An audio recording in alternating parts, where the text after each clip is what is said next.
जैसा कि हम सब जानते हैं, रतन टाटा दुनिया की सबसे रिस्पेक्टेड बिजनेस लीडर्स में से एक, जिन्होंने अपनी जिंदगी में बहुत सी कामयाबी और प्रेशियस लेसन्स दिए हैं।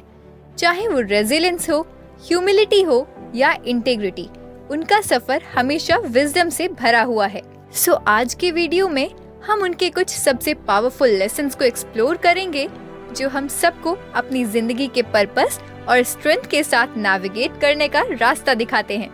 तो चलिए उन इंस्पायरिंग स्टोरीज में डूबते हैं, जो हमें सीख देती हैं कि हम कैसे अपनी लाइफ और बिजनेस को सक्सेस तक ले जा सकते हैं। 2008 में रतन टाटा ने टाटा नैनो लॉन्च किया, दुनिया की सबसे सस्ती कार, जिसका मकसद था भारत के कई लोगों को पर्सनल ट्रांसपोर्टेशन का एक्सेस देना। लेकिन इस प्रोजेक्ट को बहुत सी मुश्किलें झेलनी पड़ी। टेक्निकल चैलेंजेस, लैंड एक्विजिशन को लेकर प्रोटेस्ट्स और कॉम्पिटिटर्स और पब्लिक की तरफ से आई क्रिटिसिज्म। इन सब सेटबैक्स के बावजूद टाटा का विजन मजबूत रहा। हालांकि नैनो कॉमर्शियली सक्सेसफुल नहीं हुई, लेकिन इसने रेजिलियंस का सबक दिया और दिखाया कि कैसे पब्लिक ओपिनियन के बावजूद अपने विजन पर कायम रहना चाहिए। सबक ये है कि फेलियर को एक आगे बढ़ने का जरिया समझो, ना कि एक रुकावट। सेकंड स्टोरी सिखाती है विनम्रता, इकोनॉमी क्लास में सफर। रतन टाटा, जो भारत के एक बहुत बड़े बिजनेस टाइकून हैं, अपनी विनम्रता के लिए मशहूर हैं।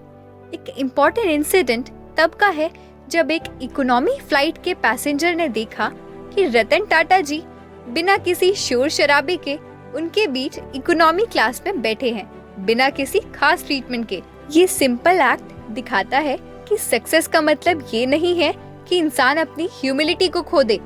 टाटा जी का डाउन टू अर्थ नेचर ये लेसन देता है कि चाहे आप कितनी भी ऊंचाइयों पर पहुंच जाएं, जमीन से जुड़े रहना जरूरी है। थर्ड इंसिडेंट है इंसानियत। 26/11 हमले पर टाटा जी का जवाब।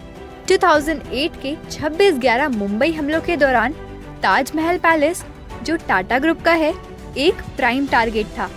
लेकिन फाइनेंशियल लॉसेस पर ध्यान देने के बजाय रतन टाटा जी ने फॉरेन विक्टिम्स और उनके परिवारों की मदद की। उन्होंने खुद अपने हाथों से डिसीज्ड के परिवारों से मुलाकात की, इंजर्ड को मेडिकल सपोर्ट दिया और इंश्योर किया कि जो एम्प्लॉइज इस हमले से अफेक्टेड थे, चाहे वो परमानेंट स्टाफ ना हो, उन सबको कंपेंसेशन मिले। ये इंसिडेंट उनके कंपैशन और जिम्मेदारी को दिखाता है और ये सबक देता है कि असली लीडरशिप लोगों को प्रॉफिट से ऊपर रखती है।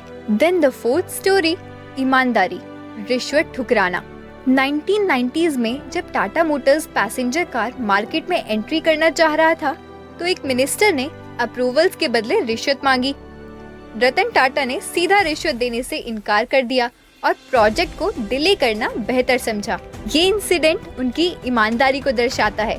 टाटा जी का ये स्टैंड ये याद दिलाता है कि एथिकल कंडक्ट कभी कॉम्प्रोमाइज नहीं होना चाहिए, चाहे इससे डिले या लॉसेस ही क्यों ना हो।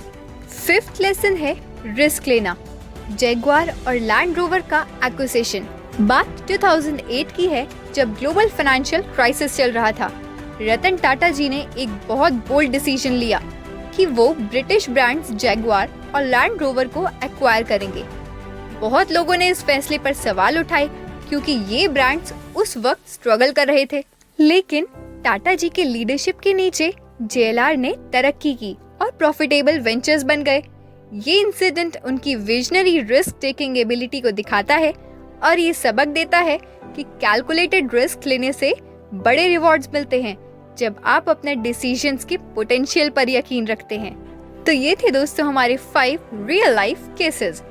रतन टाटा जी एक मिसाल हैं कि कैसे वैल्यूज, विजन और कंपैशन के साथ लीड करना चाहिए। अगर आपको इन स्टोरीज से इंस्पिरेशन मिली हो, तो जरूर लाइक, कमेंट और सब्सक्राइब करें और भी इंसाइटफुल कंटेंट के लिए हमारे साथ बने रहें। याद रहे दोस्तों, ये हमारे डिसीजंस हैं, जो सिर्फ बिजनेस में नहीं बल्कि जिंदगी में भी हमें डिफाइन करते हैं। So thank you, see you next time, stay inspired.